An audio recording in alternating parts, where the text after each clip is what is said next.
Hello and welcome to GG Weekend Watch, kindly sponsored by BetMGM with myself, Kate, Tracey, Andrew Mount and Dave Young. And Andrew made sure I pointed out my own name because it sounded like I was introducing myself as Andrew Mount last week. So hopefully I've nailed the introduction at this time around. And the lads in good form last week because of half the races we talked about. They tipped up half the winners of which, because Anglers Crag won for Andrew at 11-2. Blow Your Wad won at 13-8 after he got smashed into then by Andrew for Andrew, I should say. Maybe he was the reason the horse's price contracted so much. Who knows?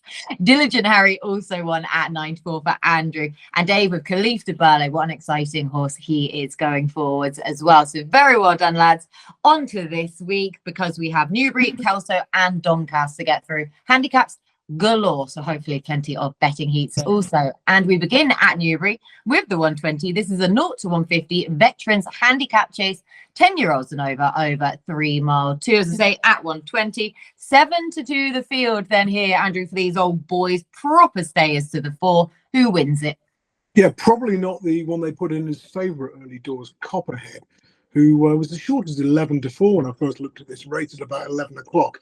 And this is on Thursday. He's gone 4 years and 18 runs without a win. So although he's a course and distance winner and everyone's going to say, oh, he's well handicapped on his old form, he's been well handicapped on his old form for a long time now.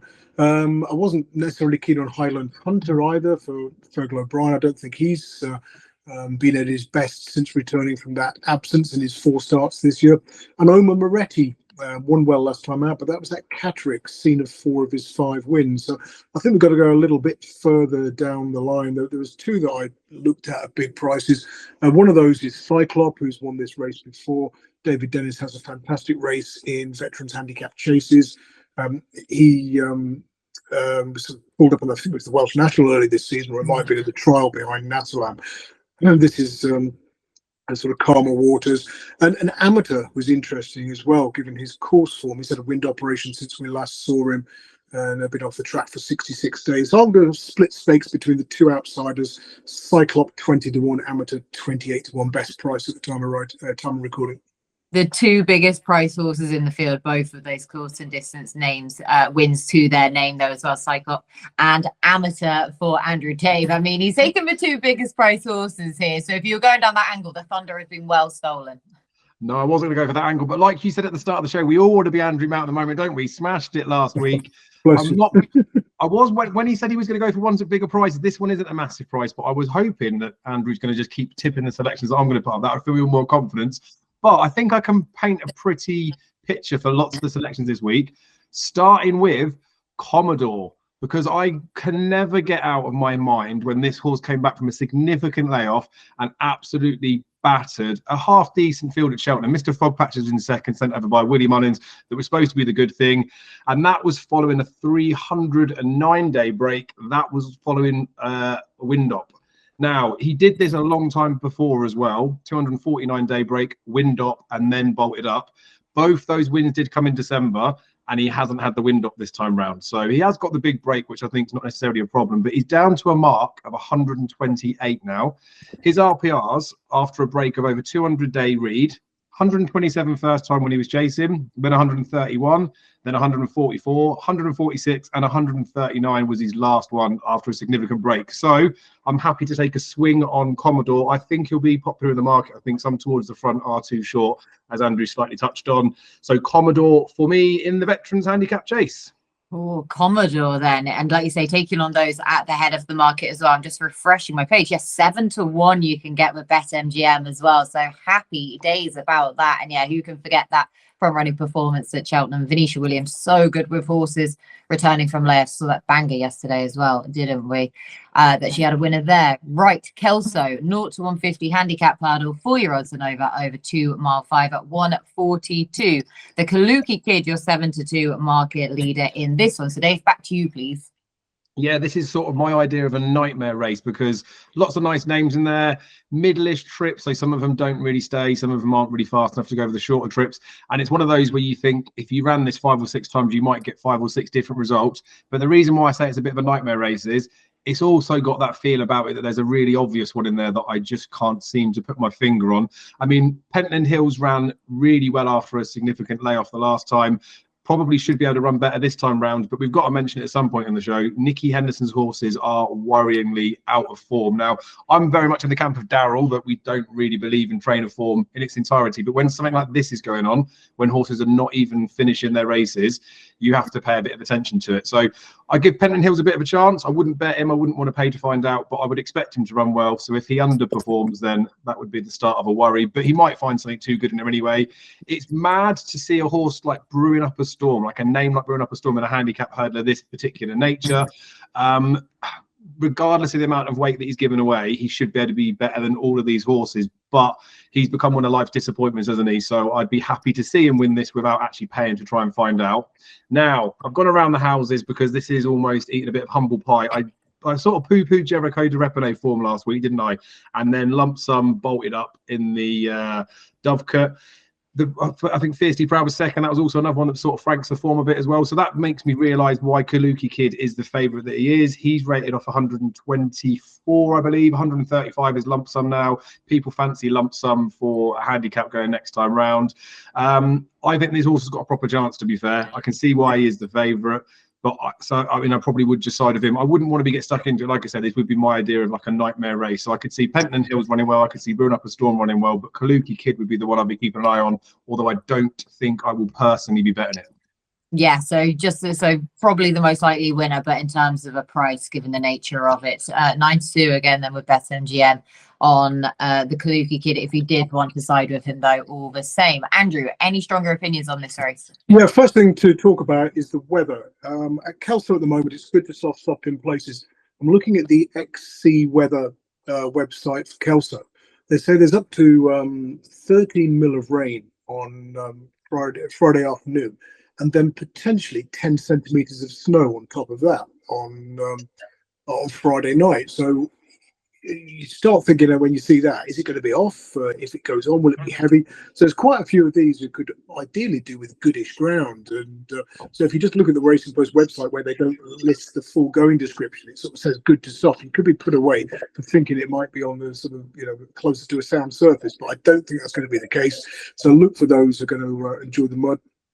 Regarding Nicky Henderson, his strike rate drops in February every year, obviously because he's holding horses back for the big spring festivals.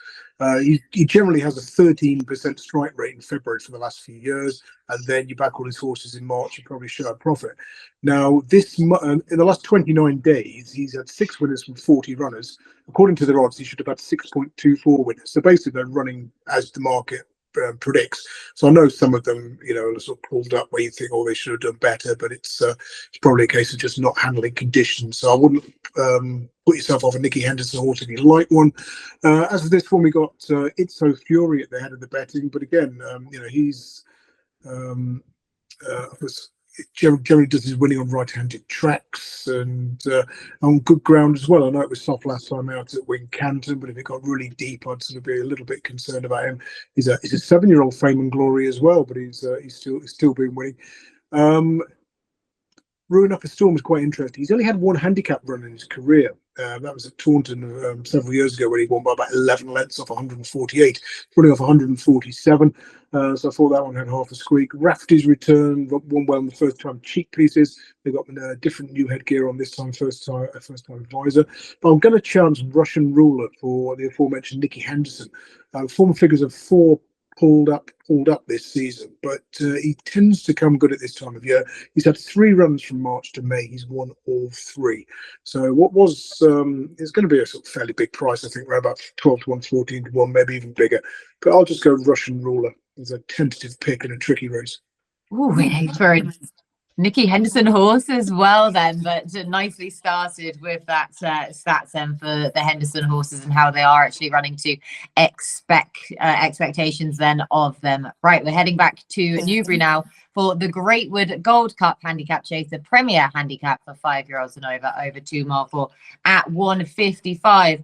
Always a good heat. Now we have 4 to 1 the field, headed by a Grandeur Dame in this one. But Andrew, loads of characters we know plenty about in here. So who are you siding with on this occasion? Yeah, interesting race. What was most interesting is how the hell have they managed to put Grandeur Dame as the 4 to 1 favourite, a horse trained by Alan King, who unseated last time out. So that was that was a bit of an odd one, I thought. So when he's carrying my money too. Yay, I got a great run for it. Can Do Kid, obviously Paul Nicholls, we all know he's got a great record in this race, so he's semi-interesting. Heltenham was a big eye catcher at Kempton last week, but staying on well to finish half a length behind Golden Sun, one I tipped up in my column. And there were a few who thought that perhaps Harry Skelton wasn't as animated on the runner-up as he could have been. And he was 14 to 1 at 11 to 1 11 o'clock this morning when the declarations came out, now into 9 to 1. And Gustavian was a big punt at Kempton last week. Often goes well at this time of year. He unseated early in that same Golden Sun Heltenham race, and so they could be trying to recoup losses. And I see he's sort of 20s into 14s already. But I'm going to go Heltenham in the hope that this was the plan all along, and we'll see a bit more animation from the saddle. Yeah, he was schooled this morning by his pilot. He said he's a big numb-headed thing who tends to get quite low at his fences. So it will be a fun ride, though. But like you say, shortened up into 9 to 1 now for Heltenham at Newbury. Dave, who do you like? Slightly different angling on this one. I do go through every single one of the runners in the races, but sometimes I just do them in like a bit of a random order. Sometimes I start to look at something and I just can't unsee what I've seen, right? So Highstakesplayer is the selection. Ran for Tom Lacey just a few weeks ago, I believe it was, after a 458-day absence. One, I think if they really fancied it, would have been betting more than it was. So the fact that this is a relatively quick turnaround, this is a decent class race, I reckon that was a prep run for this anyway, so slightly surprised things. He's entitled to come on for that run just for the nature of it being such a significant layoff. But there's just a form line that sits in there because obviously he had a big break. And then there's Gemerand as well that's had a big break. Now, that horse has been off for 350 plus days, I think, coming into this. So that's had a significant layoff.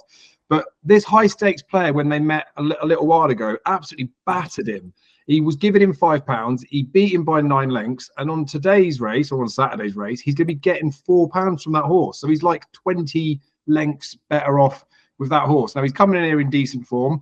That win last time out after the big break makes it 3 wins in a row. So while he's like a bit of not necessarily like an old horse, but he's an experienced enough horse, he's actually coming in here quite unexposed. I think his mark is well workable. I think they definitely weren't trying 100% the last day, and I think this was a plan in the long run. He's 4 to 1. I think that's a massive price. I can see him being very well backed, and I think Highstakesplayer is a bit of a blop on Saturday. I think he's a good thing. Oh, a good thing then as well. Like another one then that has been clipped in from Dexter, 9 to 2. So quite a significant move then for him for a horse that's 3 from 3 over fences coming into it. So Dave's bullish. I'm going to throw another name into the mix then because I can forgive Can Do Kid for last time out, or I hope so anyway, because of course he did pull up. That was over 3 miles though. His first race beyond 2-4. But it probably looked as though it was more than just stamina that let him down on that occasion. But as I say, willing to give him another chance, back down in distance. And prior to that, he was so progressive as well. Second on 3 other occasions to go with that win over this course and distance in December in a Class 2 handicap chase. Now, that was off of an £11 lower mark than he's running off of now. But back in a handicap after he ran really well when he finished second in the Grade 2 novice chase at Ascot behind Jello, and he probably wasn't helped by going right-handed on that occasion. Should be a lot happier going left-handed here, and I can forgive one run given how progressive he had looked previously with track and trip to suit. So loads of different selections to go out there. Hopefully you agree with at least one of us, because we've covered plenty of horses there all the same. As we move back to Kelso now for the Grade 2 Premier Novices Hurdle for 4-year-olds and over 2 mile 2 at 2:17. So Dave, you've got Django Bay heading the way, but which of these novices did you like? Well, Brucio was one that I did like. Wasn't sure whether it was going to go here or for the Morebattle, but the trainers made a good choice coming in here, I think, especially getting weight from the field. And I think the Morebattle hurdle would be probably too much of a test at this time. Like the mare's hurdle that she won at the Dublin Race Festival, for all it's a big field competitive handicap, is no patch on what a Morebattle hurdle will be. So I give Brucio quite a good price in it. Now, obviously, you chucked in the last race the fact that we've like sort of scattergunned it. This is probably the type of race we might need to scattergun again, because Django Bay does probably deserve to be where he is in the market. I just don't think he looks particularly straightforward. Now, I know he's been bumping into some quite nice horses. I'm not saying because of the distances he's getting beaten by is the reason why he looks like not straightforward.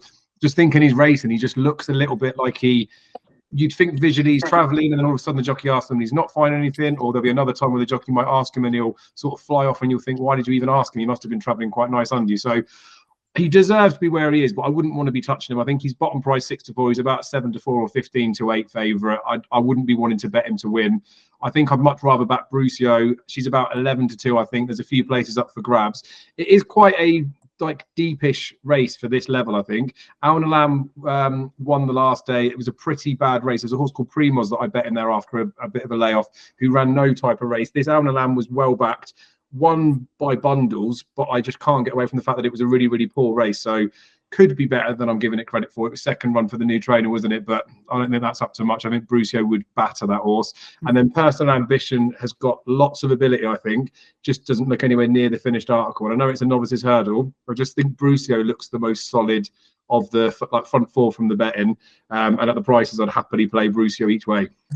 Brucio, that's actually dangerous to say it in that way, so I shouldn't be saying it like that. Brucio should be 7-1, but Dave got another point. Yeah, sorry, I had my finger up because I forgot to mention Dripsy Moon. I mentioned Dripsy Moon in the River Don, didn't I? And he didn't run very well, but he was a wicked, wicked drifter. John McConnell's slapped some cheek pieces on the horse. They've come all the way back down in trip to 2 mile 2 here, which will be the shortest trip he's ever run over. Now, off the back of that River Don run and the fact that he drifted, I wouldn't be suggesting him as like a proper bet, but I need to mention him because, not for like an after time, and I don't want to say, oh, look, I mentioned him, I told you all to bet him. I'm not. He's 25-1 at the time of recording, and there are some horses towards the front that deserve to be there, but there isn't that much of a price discrepancy between what I think this horse is capable of. If the cheap pieces help him out, then obviously that's going to help. But I think over a shorter trip where I think he will be able to travel okay, he's the type of horse that I will definitely use the exchanges to bet to lay. So, I mean, if you want to stick a free bet or do something with Dripsy Moon, I would not leave Dripsy Moon to go at 25-1.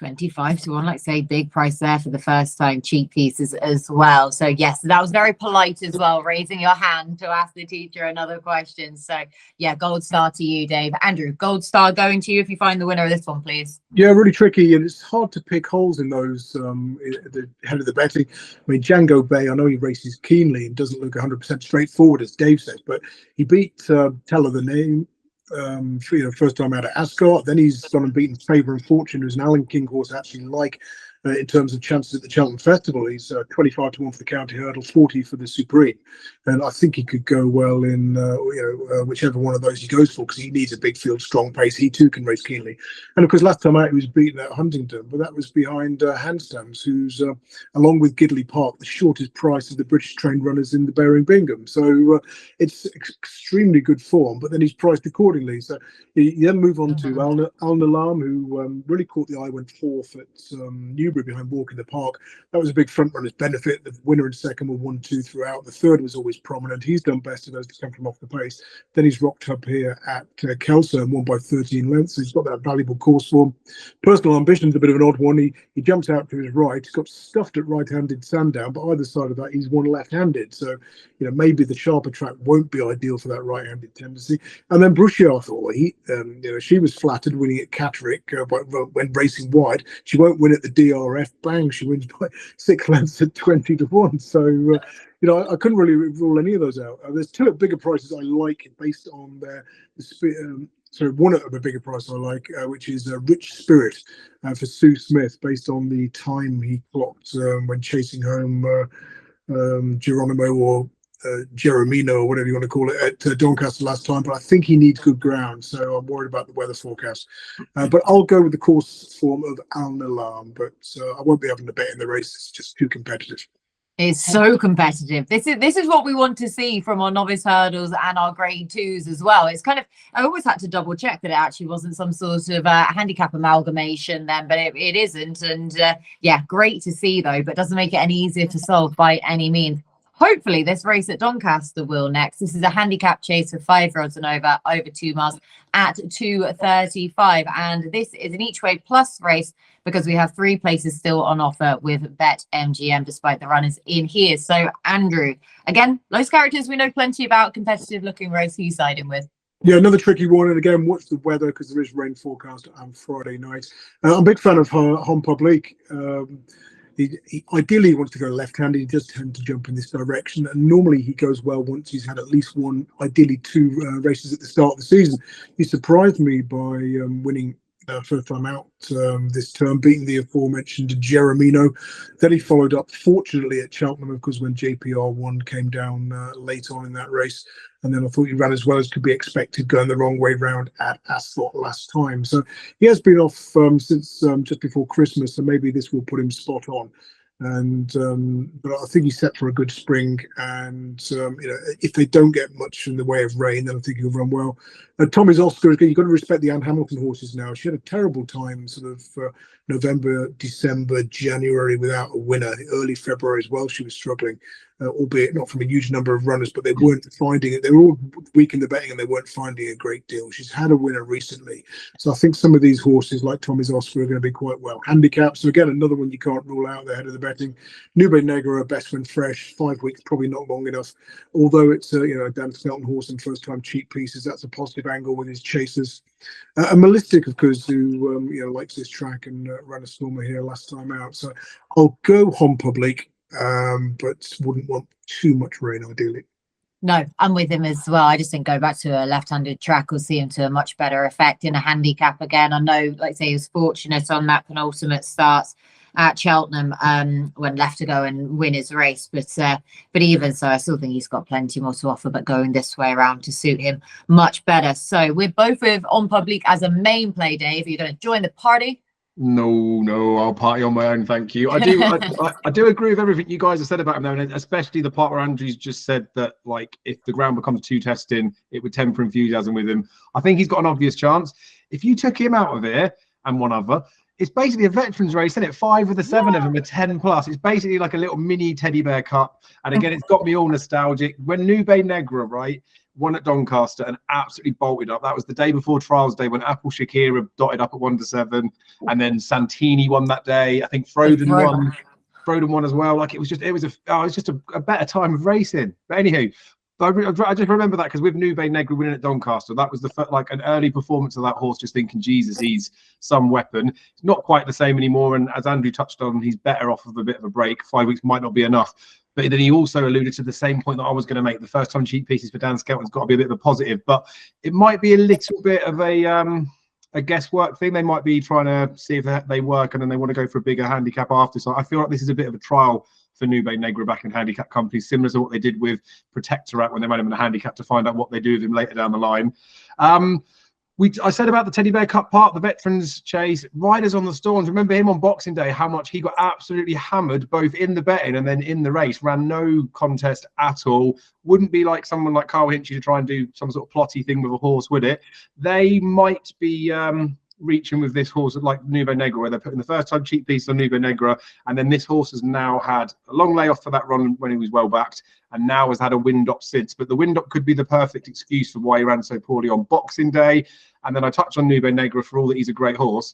He's got to give Riders on the Storm nearly 2 stone. It's £25 he's got to give him. When you look at the market, Riders on the Storm is 14-1, and like I say, was smashed on Boxing Day, rightly or wrongly, and Newbury Negra is 3-1. So purely from the price argument and the fact that I do like Riders on the Storm, I think he's still got a bit about him. I think the 14-1 Riders on the Storm is too big to pass up, and obviously the extended extra place with BetMGM is very generous. So I'd be playing Riders on the Storm. If you can get the 3 places, I'd have a little go each way. If you can't, just back him, win, and hope that they plotted him. And hopefully they've plotted him 14-1. Their Riders on the Storm. That I say 3 places on offer with BetMGM, despite the 7 runners in there for that sort of Teddy Bear's picnic race then at Doncaster with loads of old names. Apple Shakira, what a throwback that was. I wonder whatever happened to her. She looked to have the world at her feet at one stage, didn't she? Right, bit of a throwback then. Just indulge us, because we're going to head back to Kelso there. This is for the Morebattle hurdle. Of course, a handicap for 4-year-olds and over 2 miles at 250. So Dave, I'll go back to you.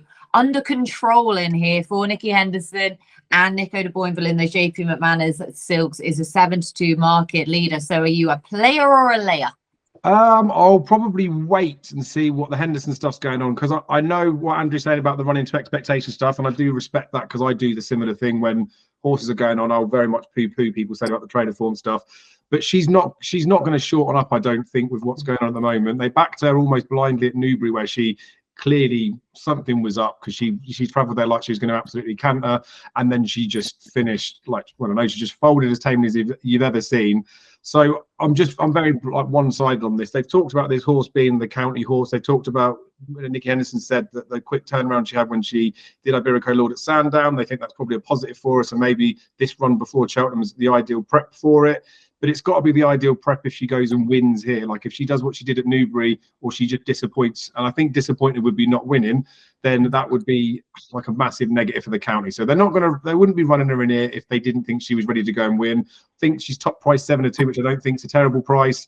I don't think she's going to shorten up loads, even though they did smash her at Newbury. So I will definitely bet Under Control if there's some semblance of good performances. But if we get some of these more fancy ones, like a Django Bay putting up and a Penton Hills putting up, like if there's a genuine massive problem, I'd be a bit worried about betting her. But what I would probably do is still bet her, but she's not going to be 7-2. She might drift out to like a 6-1 or something. So I will bet Under Control.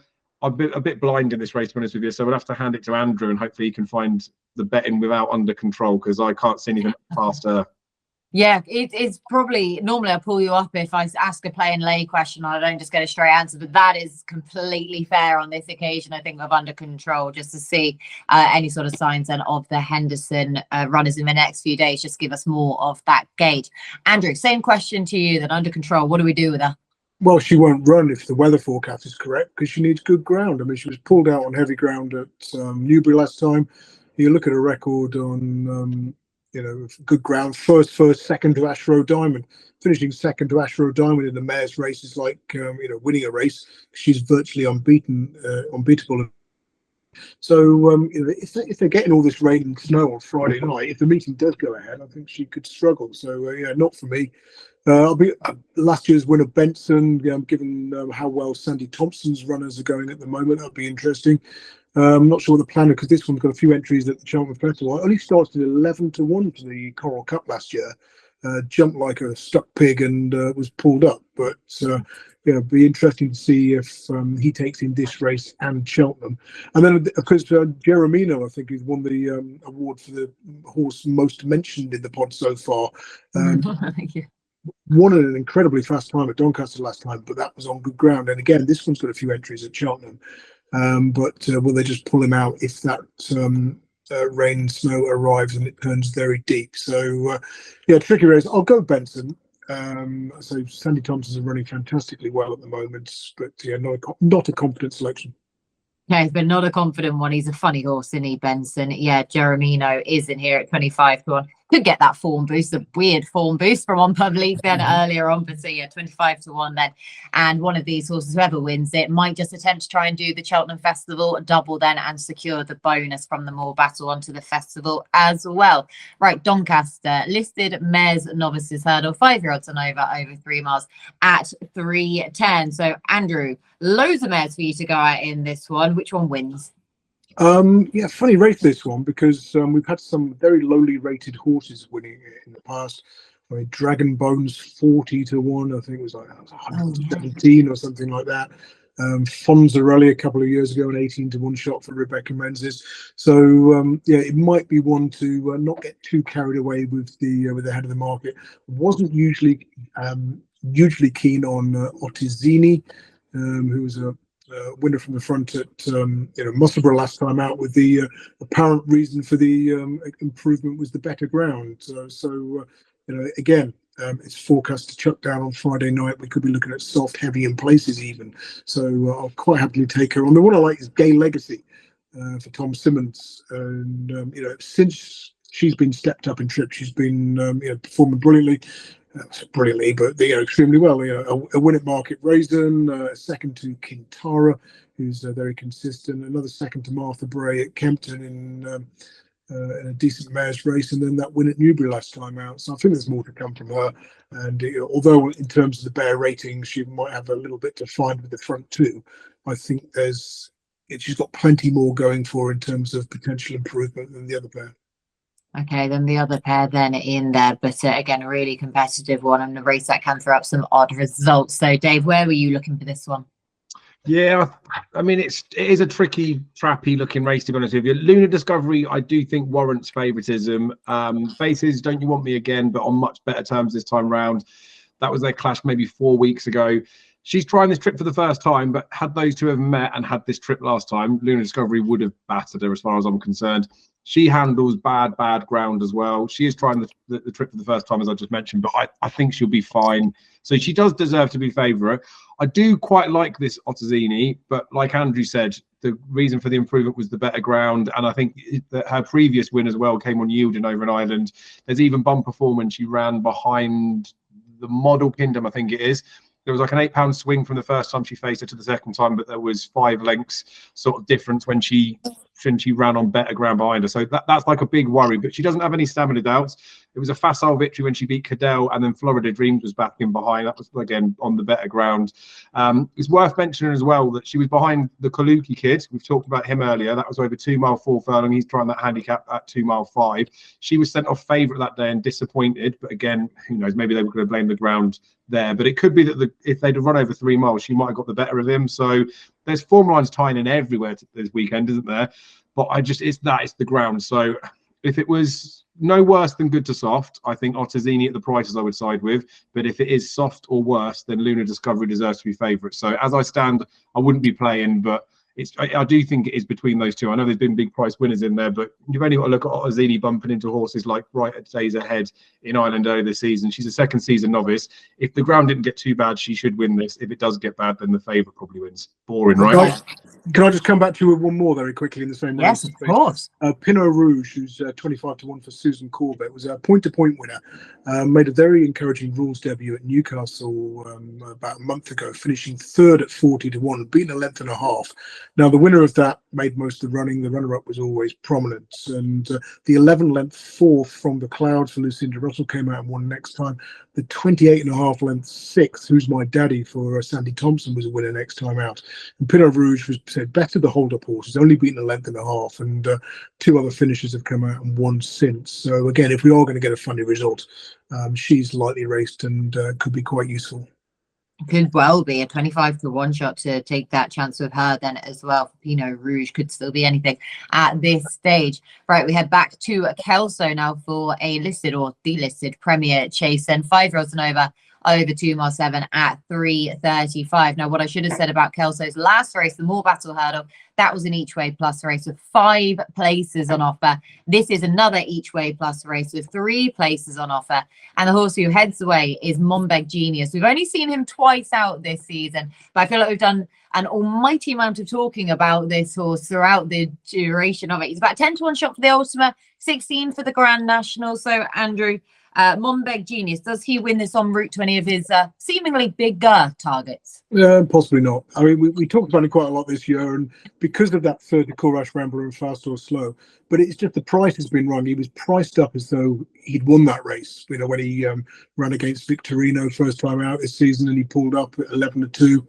Then he was priced up as though he hadn't, run in that race at all. And he's come back, and albeit he's run well, finishing third in the Coral Gold Cup handicap chase behind That's All Right, Gino. So what is he? 7 to 4, being well supported. Now the weights for the Grand National are out. You assume that we might see a bit more from him this time round, but not at the price. I can't be bothered. I'd rather side with someone like Elvis Mail, of course, expert, won in his last 2 visits to this track, and Thunder Rock. I know he's a quirky so-and-so, but he basically cannot handle traffic over fences. His jumping goes to pieces if he's faced with a big field. I did back him last time out and put him up in my column when he was second to Corrigan Rock at Musselburgh in a field of 8. He was given so much to do that day. For a horse who hasn't made the running in the past, or at least raced prominently, I don't quite understand why they, on a dog track like Musselburgh, where you've got to be on the front end, why they gave him, gave the others so much rope. Perhaps Gavin Sheehan, wasn't his regular rider, didn't know him so well. But with Sean Bowen up, I'll go Thunder Rock over Elvis Mail. 13 to 2 Thunder Rock as well. And as I say, this is an each way plus race with 3 places on offer despite the 7 runners. Dave, you tried to use that concession then one of our previous races. Are you aiming for the same sort of thing or win only? No, I'm bored in this one. It's probably another race where I don't actually feel like I could bring myself to have a bet, because I don't think the market's got it too far wrong. Mombeg Genius running that in the Hennessy or the Coral Gold Cup or whatever it's called now, I thought was pretty good, to be fair. he'd have been the type of horse that had they gone for like the Ultima en route to the Grand National, I actually think he would have had a bit of a squeak in there. But they've obviously set their, I want to say, sights on lower targets in here. This is still an all right race, and on the way the weights come out, it's only Manila Drama and I Right that come up better if it was a handicap. Now Manila Drama I don't think stays in the slightest. I think Sir Gerard beat him in his point and out stadium, and he doesn't stay. I mean, that's hard if it's Sir Gerard's a good horse, but Manila Drama I couldn't have. I Right obviously is a good horse. It's still the painful memories of his 101 forfeit at Chepstow just kill me. That was on the better ground, which suits him much more as well. So depending on how it goes at Kelso, like he'll handle anything. I think I Right will be there. I cannot see anything other than one of those two winning the race. But at the prices, there's nothing in them to say, oh, I think that one's a bit better value than the other one. I'd be staggered if they weren't 1 and 2 in this race. But obviously with Monbeg Genius's big day being later on, maybe they will save him a bit, but I don't know why they'd be running him if they wanted to save anything. The weight's out now. There's no damage if he goes and bolts up in here, and then I Right comes second. So yeah, not one for betting. It's going to be a good one to watch for sure, but yeah, I wouldn't want to be parting with any cash. Yeah, definitely. Like I say, part of the narrative that we're filling out throughout the season with bigger targets then down the line, seemingly for a few of these also. So we're going to do an awful lot of learning from the Premier Chase at Kelso. And hopefully, though, we get a proper betting heat in the Grimthorpe handicap chase at Doncaster. This is for 5-year-olds and over 3 mile 2 at 340. Now, we do have a 3-1 market leader in here, Dave. Some scope bidding for the hat trick. So can he land that? Or we've got pretty much an each way price about everything else in here. So what was your angle? Well, what I thought was, even in my notes, right, and I've said on multiple occasions, I know there's lots of races and we don't have to bet all the time, gamble responsibly, etc. But I thought, you know what, maybe I need to channel my inner Andrew Mount. And the way this write-up's done, you would not be able to tell us apart, because this horse won 2 big races recently in the last couple of years on March the 4th and March the 5th. And he's going to race on March the 2nd. So that's good enough as like a little anyway, isn't it? But Under Supervision, right, is a horse that I've got a massive soft spot for. I don't even know how you describe him in terms of like a complexity of a horse, but like when he's on a going day, I'm not saying like he's an absolute worldie. When he's on a going day, like he will give everything, I think. And then when he's not on a going day, he just seems to sulk and throw toys up the pram. But when I was touching on the fact that the March the 4th and March the 5th, right, he's run a few times on what I would class as the Northern Circuit. I'd exclude Aintree because Aintree gets better class racing, but a few times he's run at Doncaster. He's run up at Ayr as well, I think it was. But he was beaten a neck here. That was on the March the 5th last year, I think. March the 4th, he won at Doncaster. And I just like I said, I think there's like a little bit something in there now. Now he's a bit older, they may be leaning into that type of stuff. When he ran in the November meeting at Cheltenham, I bet him that day. He was had a claimer on board, and he was actually pretty eye-catching. I thought he ran really well. Shows the perspective that there could have been more to come from him. Now, he was well supported when he ran at Aintree after that, and then just ran no sort of race under Sam Tristan Davis, who for me is one of the best chasing jockeys out there. So I don't think that was his true running, but we've seen him do it so many times before where he just pulls up. I think maybe 2 of the last 7 times he's run he's completed. But so that's obviously not the most exciting thing to go in within there. He gave weight a long time ago to Correct Rambler. So I know people cling on to that type of form from Monbeg Genius stuff, but he gave weight to Correct Rambler and got him in a few lengths. And that's a Grand National winner. He's only in like the 130s on his official rating. He is about a 5 or 6 to 1 horse, right? But you know, when it comes to all these Cheltenham previews that are coming out, and everyone will be saying, I understand why Langer Dan's favourite for the Coral Cup. Dan Skelton will tell you some horses, no matter what you try with them, just come alive times of the year, and Under Supervision on the 3rd and 4th and 5th of March is an absolute good thing. So Under Supervision, I genuinely quite fancy him. I know it's not the most solid case, so as much as I say I really fancy him, I wouldn't be going overboard on him, but I would be very expectant of a big run from Under Supervision. So maybe maybe my inner mount's going to help me there. Please agree. The inner mount. What a strange connotation this is bringing up. Right, 13 to 2 though for Under Supervision. I'm also with Under Supervision in here, and again another horse that I don't know if that's a blessing or a curse. Dave, probably more the latter. But again, another horse I'm forgiven for pulling up last time out, and he could be more easily forgiven though than my previous Candy Kid though, because of course that pulling up did come in the Beecher when he just didn't take to the test that the big spruces presented. He lost a shoe as well, which wouldn't have helped. But this would have been his aim, you would have thought, given, as you've just said, Dave, that his cracking run in it last year, beating a second behind Marauder off a mark of 132, £2 lower than he's running off of this year, and winning it in 2022 off of the same mark as he ran off last year of 1-3-2 as well, but we know he stays well. The sole win came over the aforementioned course and distance. So he's well weighted, still only an 8-year-old. So as a stayer, he really should only be coming into his prime now. And this must have been his aim since December. So we are both with Undersupervision. Andrew, have we done you proud, or are you steering away from our selection? Yes and no. I think the reason why he's done well in this race previously is because when he's done well in it, he's had a small field. And regardless of what people tell you, Dave, size matters. Now, I'm going to give you some form figures. FPPUPPP. You're not going to get many points at Scrabble if you've got those tiles, but that's Undersupervision's record in fields of 8 or more runners. God damn it. This is just my take on it. He loses his position when he's surrounded by traffic. Now, I know he's third of 16 at Cheltenham, but you look at that, he lost his position and then he stayed on again in the latter stages when the race thinned out.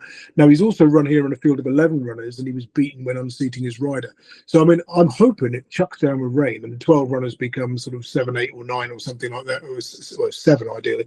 And I'd be very interested in him. But yeah, as it stands, I'd just be worried that he's going to encounter traffic trouble and not be at his best. Does he know? I'd be struggling to back because he's trained by Kim Bailey, whose horses are out of form at the moment, although the first-time cheap pieces could help. The interesting one is Ashtown Lad for Dan Skelton with first-time pieces. Dan Skelton's Chasers, who finished 5th or worse last time out, a 10 from 38 when running over fences for a big profit. He also does well with his hurdlers. Again, it's a bit like Paul Nicholls. Obviously, it's Dan Skelton's mentor. You back horses who were unplaced for Nicholls, who then rock up in first-time cheap pieces, like Golden Sun last week. They've got a fantastic record. So I'd take a chance with Ashtown Lad here.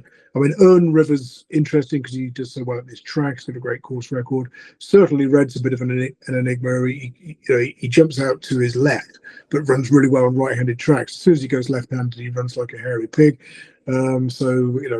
Despite on paper looking like he's going to want to go this way round, I worry about him. And the other one that's interesting was Java Point, who's got a great record at this time of year.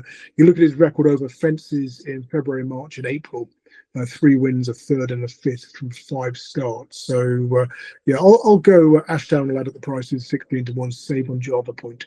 But yeah, if there's 5 non-runners, it chucks down with rain under supervision and certainty. Okay, yeah, so hopefully then, Dave, we aimed for the wrong trends. We were aiming for the wrong stats there when we were trying to channel Andrew's mentality. But yes, it is an each-way plus race, though, with all the runners that currently stand 4 places on offer. But Dave and I are secretly hoping that the field cuts in half of the size of it. But 16-1 Ashtown Lad, then for Andrew, and a little saver on Java Point 8-1. Right, that is everything from our scheduled races. So, of course, we're only a week and a half away from the Cheltenham Festival itself. We haven't got much time to talk about Cheltenham angles. So, Andrew, have you got anything that's been lurking? We've had a whole load of chat this week in the news about Cheltenham. Everything's up in the air. So, have you been able to make hay from it? Yeah, I mean, there's as you said, there's not many running at the moment this weekend, but of course we mentioned some that are running at Kelso, like Benson and Jeremino, who could play a part in the handicaps. Another thing to look out for is the Kim Muir, a recent, most Cheltenham Festival races, particularly the championship races, it tends to be fresh, and horses with a very recent run behind them haven't got a great record. But in the Kim Muir, you could back every horse who raced within the last 28 days and make a good profit.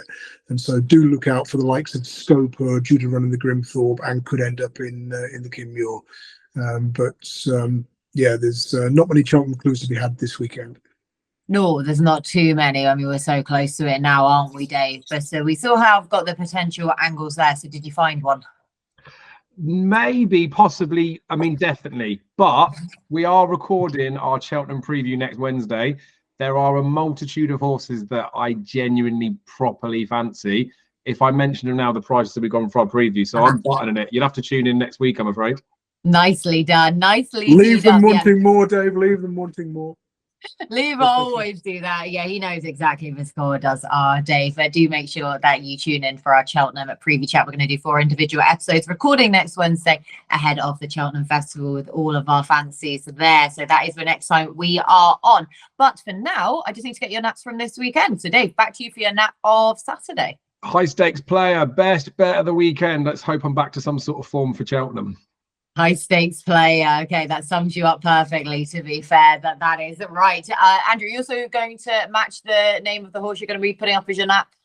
Yeah, well, I'm going to go for one we haven't mentioned because I mistakenly thought it was a TV race. It's at 3 o'clock at Newbury, and it's shared for the Harry Derham yard. Now, this one's got to go left-handed. He's had 4 runs this way round since starting jumping. First, third by a length and a half when at 8-1 when badly hampered, and denied a clear run before that as well. And first, we haven't seen him since a reappearance win at Shepstone on the 14th of October. That was on heavy ground. He's not going to have a problem with conditions. 140-day break, and he too is entered in the Cheltenham Festival. He's in the Martin Pipe, but I think he ran in that race last year. Never figured. Perhaps he's improved. That was a bit too soon for him in his career. He was only a 4-year-old at the time. And maybe Shared can run a big race in the 3 o'clock at Newbury and then make his mark at Cheltenham. Well, potentially. There you go. There's your nice little double. Then do watch out for Shared then in that 3 o'clock. Now, because Dave has gone Highstakesplayer and I can't go Can Do Kid, I'm going to go on Dave and my our other selection then, Undersupervision. We're going to hope that the field cuts up massively and he can go and win the Grimthorpe and reclaim his crown. Right, that's everything from us on this week's show. Big thank you to Dave and to Andrew for all of their hard work as per usual. Big thank you to our sponsors, BetMGM. Make sure you stay tuned for our Cheltenham Festival preview shows because that will be uploaded hopefully sort of about Thursday next week because we're recording on the Wednesday. So best of luck with your bets this weekend. We'll speak to you again next week.